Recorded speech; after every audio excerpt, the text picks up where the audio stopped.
Assalamualaikum warahmatullahi wabarakatuh. Nama saya Rizka Dulestari. Di sini saya akan menjelaskan tentang dimensi mutu layanan pendidikan untuk memenuhi tugas ujian tengah semester mata kuliah manajemen mutu pendidikan. Jadi, sebelum kita membahas tentang dimensi mutu layanan pendidikan, di sini saya akan menjelaskan dulu apa itu mutu layanan pendidikan. Mutu layanan pendidikan adalah keseluruhan karakteristik dan kemampuan pendidikan dalam memenuhi kebutuhan peserta didik maupun masyarakat.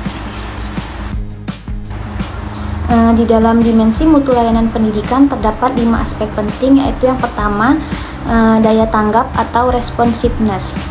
Jadi yang dimaksud dengan daya tanggap di sini adalah kesediaan membantu siswa dan merespon masukan dengan cepat.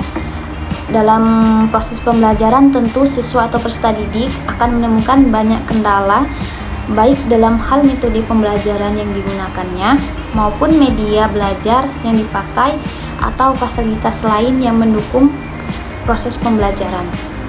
Dengan hal itu, di sini perlu adanya upaya di mana pihak sekolah untuk mendapatkan atau untuk dapat memberikan waktu untuk mendengarkan segala keluhan dan berupaya untuk memberikan solusi atau alternatif yang baik sebagai upaya pemberian kepuasan untuk peserta didik atau siswa sebagai pengguna jasa pendidikan. Yang kedua yaitu kehandalan atau reliability.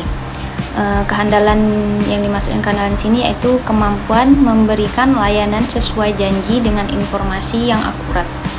Dimensi ini berkaitan dengan kemampuan lembaga pendidikan untuk menyampaikan jasa dengan benar dan dapat memenuhi janjinya. Terus aspek yang harus diperhatikan pada dimensi ini adalah konsistensi, kinerja, dan sifat dapat dipercaya. Yang ketiga yaitu jaminan atau assurance. Jaminan di sini yaitu menciptakan kepercayaan bahwa proses pembelajaran yang akan dilakukan itu efektif dan akan memuaskan, termasuk hasil kelulusan yang tinggi. Pada dimensi ini, perilaku pegawai diharapkan mampu untuk menumbuhkan kepercayaan pelanggan terhadap jasa yang akan ditawarkan oleh perusahaan atau lembaga pendidikan. Jaminan ini dapat pula diartikan bahwa para pegawai selalu bersikap sopan serta memiliki pengetahuan yang lebih dan keterampilan untuk menjawab segala pertanyaan dan keluhan yang dirasakan oleh siswa atau pelanggan pengguna jasanya. Tentunya di dalam dunia pendidikan sendiri, rasa puas siswa terhadap layanan pendidikan yang telah diberikan oleh pihak sekolah harus sesuai dengan informasi atau jaminan yang diberikan sekolah. Untuk itu, peran pihak sekolah harus mampu meyakinkan dan memberikan kepercayaan terhadap janji kepada pelanggan atau siswa pendidikan untuk dapat memberikan kepuasan pelayanan yang maksimal. Yang keempat yaitu empati. Perhatian dan kepedulian terhadap siswa terutama yang membutuhkan bantuan. Pada hal ini lembaga pendidikan harus lebih peka untuk memahami masalah dan keinginan dari pelanggannya, yaitu siswa, serta dapat memberikan pelayanan personal kepada pelanggannya. Empati yang dapat menimbulkan kepuasan siswa atas pelayanan yang telah diberikan oleh pihak sekolah, yaitu personal sekolah yang terdiri dari guru, kepala sekolah, dan staf administrasi. Di sini pihak sekolah dituntut untuk dapat memahami siswa dengan cara mengindra perasaan siswa dan memperhatikan kepentingan siswa. Lalu berorientasi untuk melayani, mengantisipasi, dan memenuhi segala kebutuhan belajar siswa di sekolah. Dan juga pihak sekolah harus menyediakan berbagai kegiatan yang dapat mengembangkan potensi dan kemampuan siswa di lingkungan sekolah.